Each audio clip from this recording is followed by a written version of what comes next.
Honestly, child. Lysika's mother sighed and took another pour at the bottle of port. She hadn't even poured it into a glass when Hooland had returned with it, opting rather to simply drink straight from the bottle after she had finished her interrogation of her daughter. At least he seems to be a well-mannered match, though I doubt that will matter to your father much. She turned her sapphire gaze towards Durian, one eyebrow raised, and looked to be about to ask him a question, when the door to the solar opened, and in walked two men. The first was no doubt Lysika's father, based solely on how Lysika's spine straightened when he entered the room.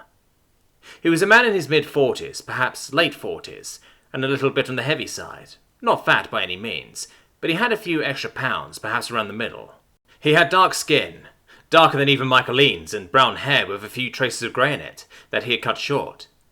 He was wearing a brocade doublet in brown and cloth of silver, with a set of red chausses over white braces. His green eyes practically twinkled with what looked to be a self-satisfied light. The other man with him was perhaps 25 or so, with curling blonde hair, and was roughly the same height as Michaeline, who was already taller than Durian. He wore a blue pourpoint done with orphrey trimmings, and a set of tights in dark grey. As he walked in, Lysika's father surveying the room.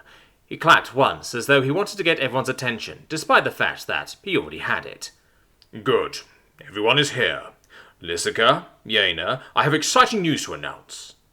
A silent look passed between Michaeline and the Lady Yaina, and as though by spoken agreement she passed the bottle of port over to him, and he took a pull of the port before passing it back.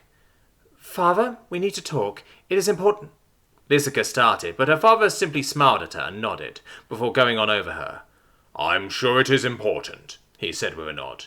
You do not grace us with your presence these days, if it is not. Durian could hear a tad bit of a jab in there, and wondered if it was particularly effective, or perhaps it was one of the causes for the committed upon absences. But it can wait. No, father. Lysika? He said the name slowly, deep and low. Like the name itself was a warning, she opened her mouth to continue, but before she could, he continued speaking. I would like to introduce you to your new betrothed, Lysika.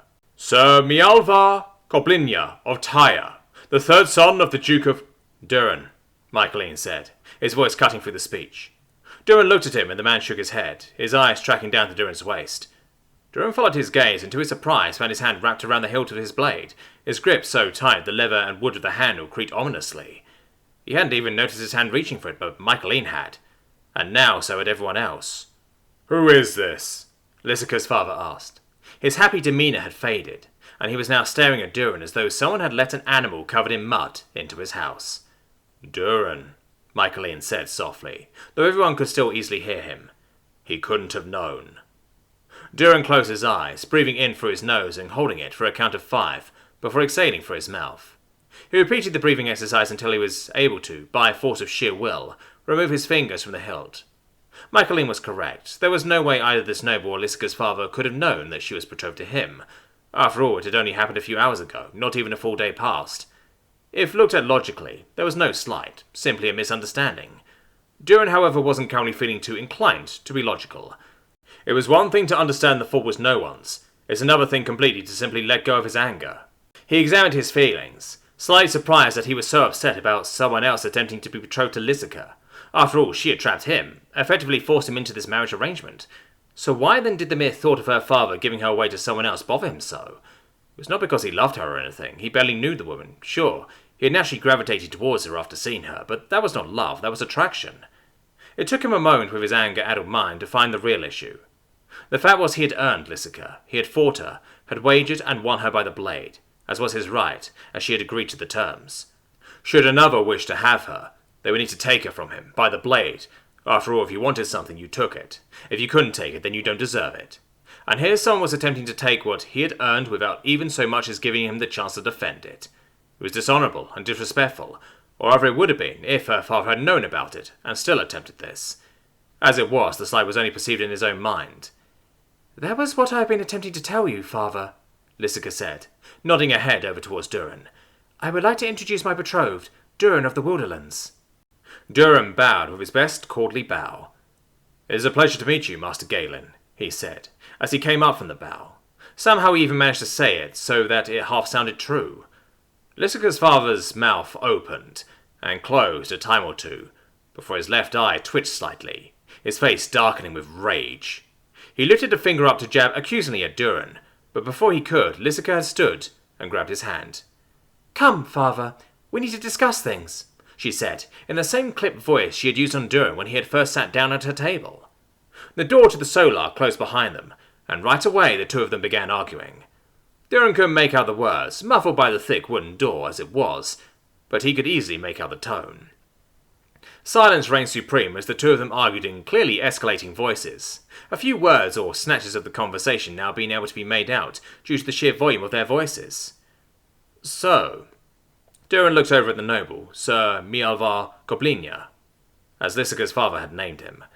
He was leaning against the wall, examining his nails as though they were the most engrossing thing he had ever seen.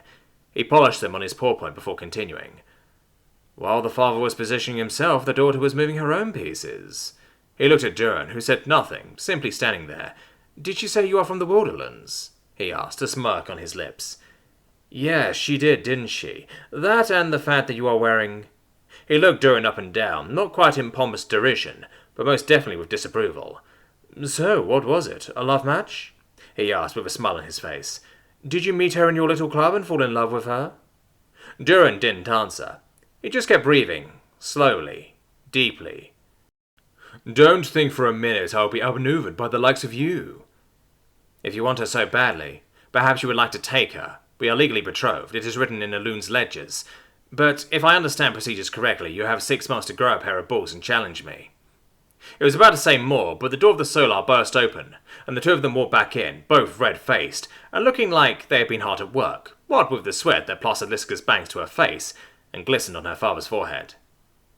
Master Galen breathed deeply, visibly calming his anger once he had it under control. He turned towards Sir Mialvar Koblinya. "I apologize. There has been an unforeseen event."